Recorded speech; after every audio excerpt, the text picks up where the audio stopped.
Om Swastiastu. Perkenalkan, nama saya Nikita Tivi Puspasari, NIM 1813031016. Jadi di sini saya akan mempresentasikan mengenai tes awal penentuan kadar protein pada albumin telur dengan menggunakan metode Lowry. Untuk soal pertama, jelaskan tujuan percobaan penentuan protein secara Lowry. Jadi tujuan pada percobaan ini yaitu untuk menentukan kadar protein suatu bahan dengan menggunakan metode Lowry. Dengan mengetahui kadar protein dalam albumin telur ini, diharapkan masyarakat akan lebih memanfaatkan telur sebagai sumber protein yang dapat meningkatkan kinerja tubuh dalam beraktivitas. Soal nomor 2, jelaskan prinsip kerja penentuan protein secara Lowry. Jadi prinsip kerja metode Lowry ini adalah menentukan konsentrasi protein yang di dalamnya terdapat asam amino yang mengandung gugus fenolik seperti tirosin dan triptofan dengan menggunakan reagen pendeteksi gugus-gugus fenolik yaitu reagen Follin-Chiucaltiu, di mana salah satu residu dari asam amino yang memiliki gugus fenolik ini adalah asam amino tirosin dan triptofan. Jadi reaksi ini menghasilkan warna kebiruan yang bisa dibaca di antara 500–750 nanometer, tergantung sensitivitas yang dibutuhkan.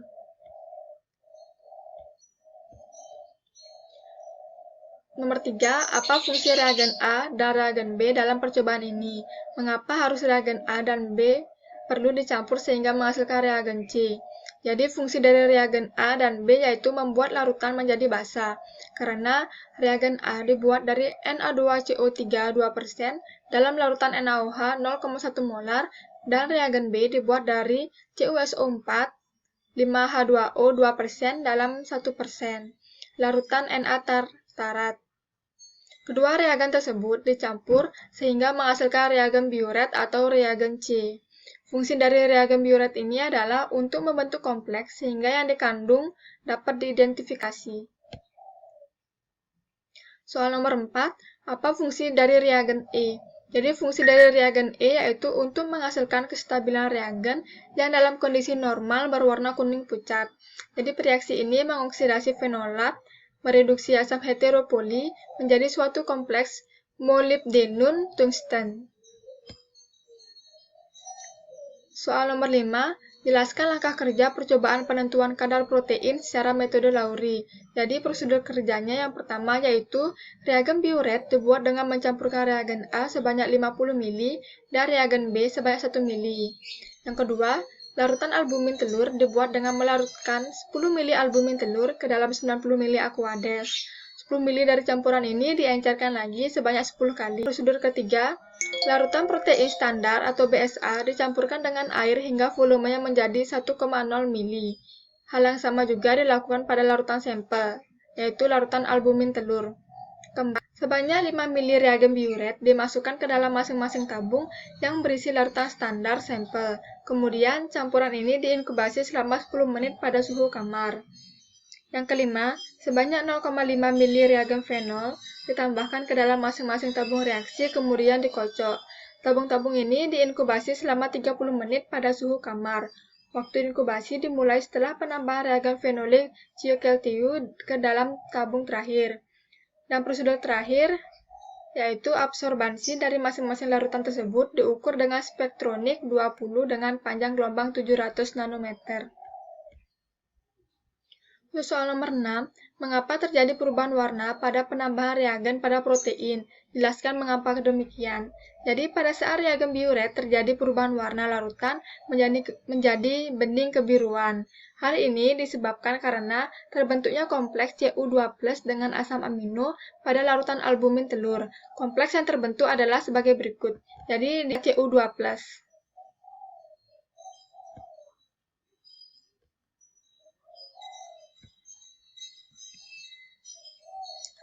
Soal nomor 7, sebutkan zat-zat apa yang dapat menghambat pengukuran kadar protein secara Lowry.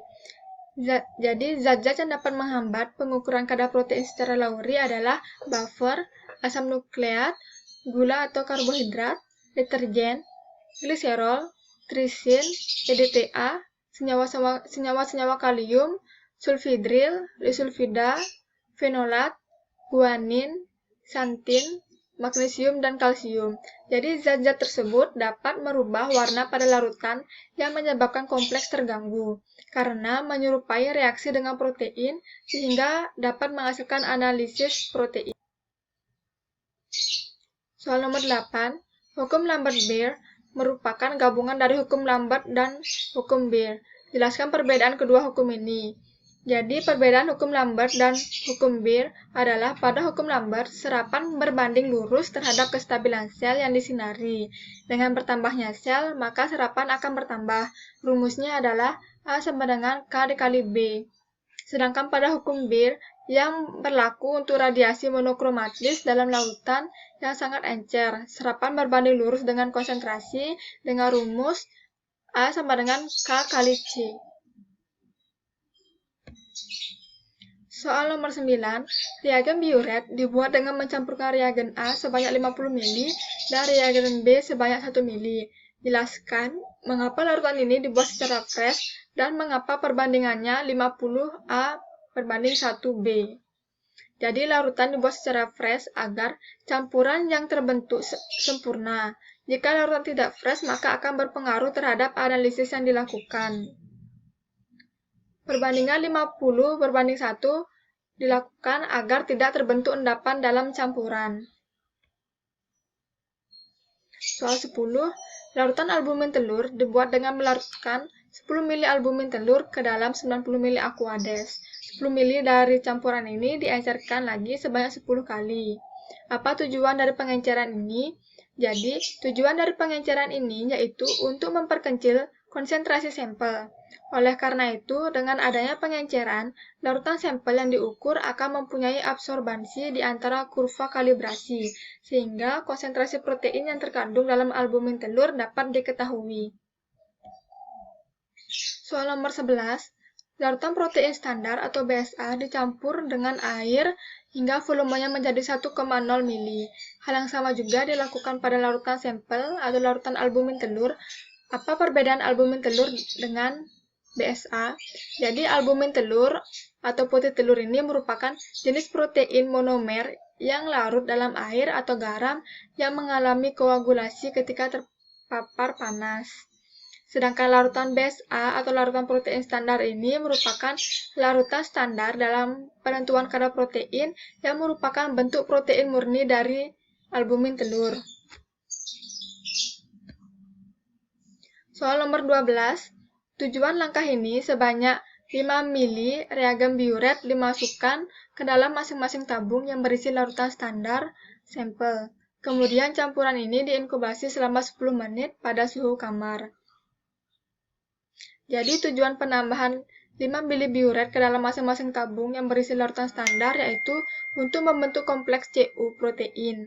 Dengan terbentuknya kompleks CU protein ini dari hasil mereduksi fosfotungstat dan fosfomolibdat dalam reagen Folin Ciucaltiu.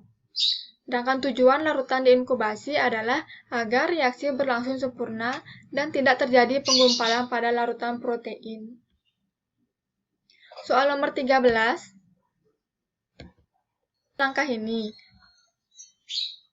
Sebanyak 0,5 ml reagen fenol atau fenolik Ciucaltiu ditambahkan ke dalam masing-masing tabung reaksi, kemudian dikocok. Tabung-tabung ini diinkubasi selama 30 menit pada suhu kamar. Waktu inkubasi dimulai tambahan reagen fenolik Ciucaltiu ke dalam tabung terakhir.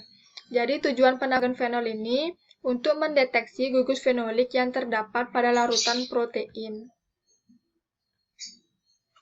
Soal nomor 14, absorbansi dari masing-masing larutan tersebut diukur dengan spektronik 20+ dengan panjang gelombang 700 nanometer. Mengapa absorbansi diukur pada panjang gelombang 700 nanometer? Hal ini dikarenakan pada hasil reduksi fosfotungstat dan fosfomolibdat menghasilkan tungstat dan molibdenum yang memiliki warna biru dan menunjukkan puncak absorbansi yang lebar pada daerah spektrum sinar tampak, yaitu 600–800 nanometer. Pada saat menentukan konsentrasi dalam suatu sampel, harus dilakukan pengukuran terhadap beberapa larutan protein standar atau BSA yang memiliki rentang protein tertentu di mana konsentrasi sampel berada di dalam rentangan tersebut.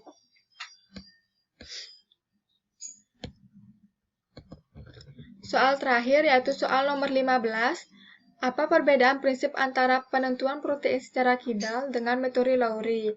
Jadi, perbedaan prinsip antara penentuan protein secara metode kidal dengan metode Lowry adalah pada metode kidal didasarkan pada penetapan kadar N total dengan sampel. Protein dalam sampel didestruksi dengan menggunakan asam sulfat dan katalis. Hasil destruksi dinetralkan dengan menggunakan larutan alkali dan memulai destilasi tampung dalam larutan asam borat. Selanjutnya, ion-ion borat terbentuk dititrasi dengan menggunakan larutan HCl.